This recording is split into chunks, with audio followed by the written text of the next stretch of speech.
All right, today we are going to be talking about slope because we kind of ended the year with that. And I want to kind of review what we talked about. And I made a copy of some worksheets that we're going to kind of talk about and finding the slope.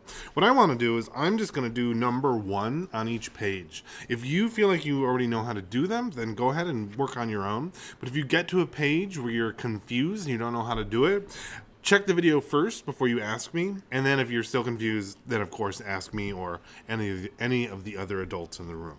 Okay, so on this first page, we're going to calculate the rise and run to find the slope of each line.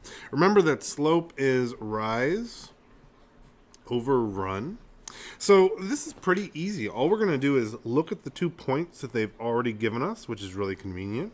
And I'm going to count the rise from this. Remember, I'm always going to start from the left and I'm going to go to the right. So my rise is 1, 2, 3, 4.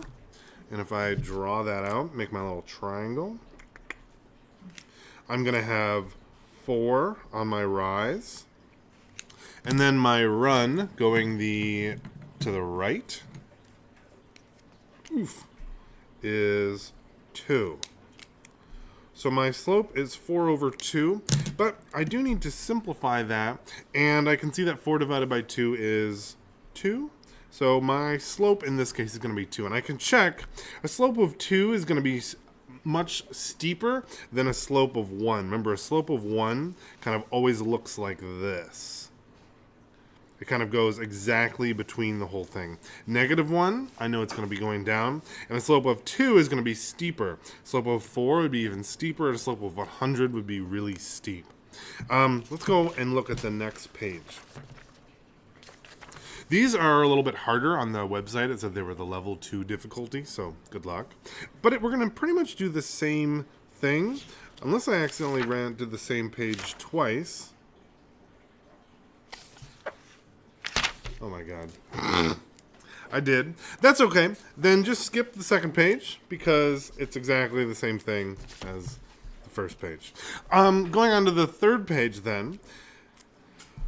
It's a little bit different here, and we are going to just calculate the slope. Well, we're given the slope, and we need to draw a line through the point using that slope. So remember how this works. We're going to take a look at this point, and we're going to need to find a second point that also shares that slope. So if I remember this as rise over run, I can see that if I go up 2, 1, 2, and then if I go 5 over 1, 2, but notice here that I run out of space and I would have to go off the page, and I don't have boxes going that direction. So if I was using the same colors, let me make sure I remember what colors I was using. Rise was blue. If I went 2 up, oops, wrong page again.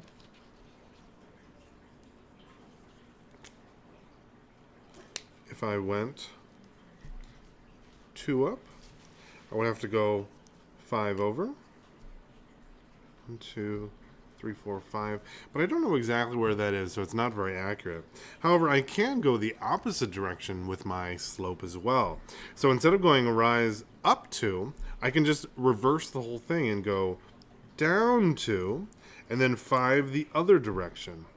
1, 2, 3, 4, 5, which would lead me there. So now I have a point here and a point here, and see, I can use my little busted piece of a 3D print as my little ruler. And now I can get a line with the correct slope. 2/5 should be much less steep than a 1 to 1. So this does look about right. That's how I would do those. Okay, let's look at the next page. Okay, we're going to be looking at some roofs. What I like to do with these is I kind of look at 2 places where the lines match up perfectly. So I can see here and here.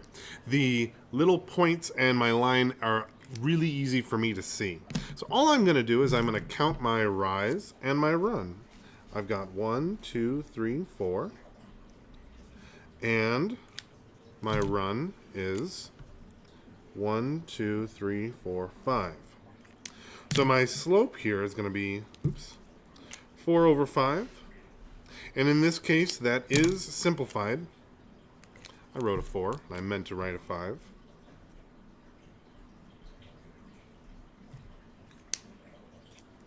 And that's going to be correct. And it says the slope should be positive. So they don't want to find both sides. They're really just interested in the positive side of this house. Second to last, this one's a little bit more work on each page because we have 3 slopes to find for every shape.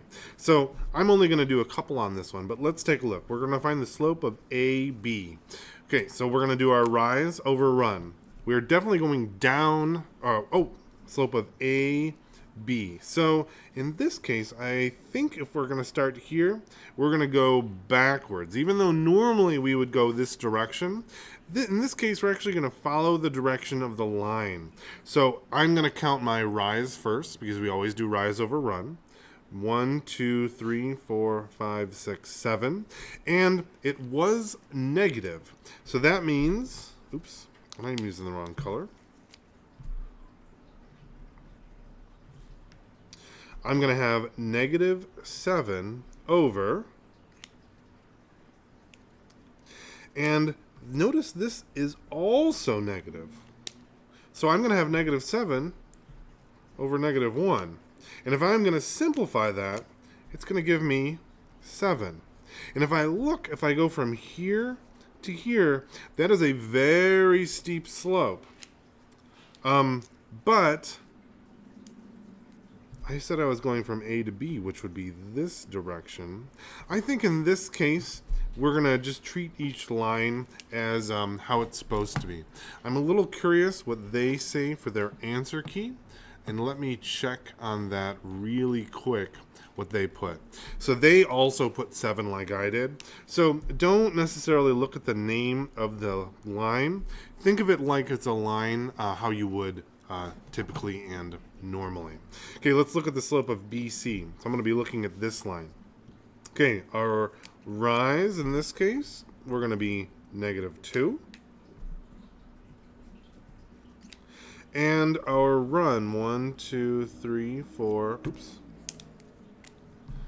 1, 2, 3, 4, 5, 6, 7. So we're going to have negative 2/7.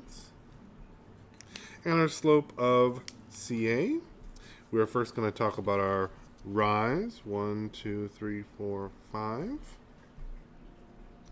over run,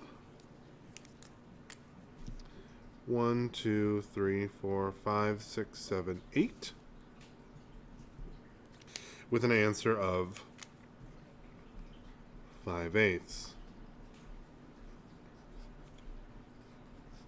Makes sense?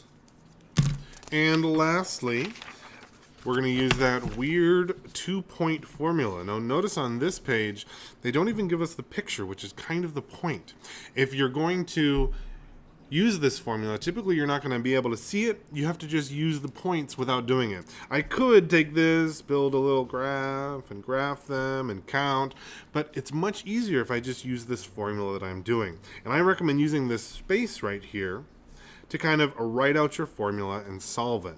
The key thing to remember is that our y2 and x2 are first, and they're kind of weird and backwards order. Remember that points always go x comma y.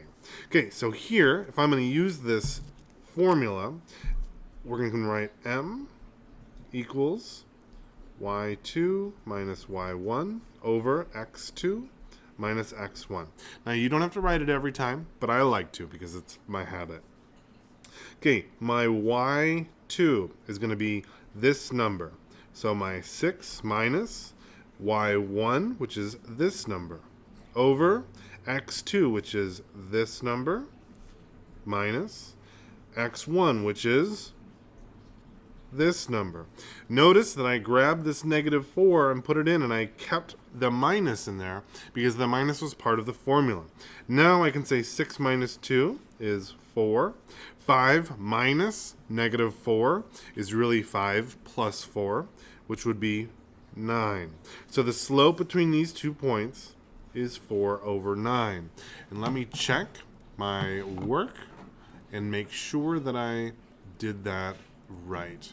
If I can find the right page. I did.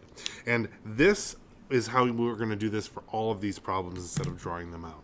I hope that helps, and I hope I didn't confuse you too much when I was confused. Good luck.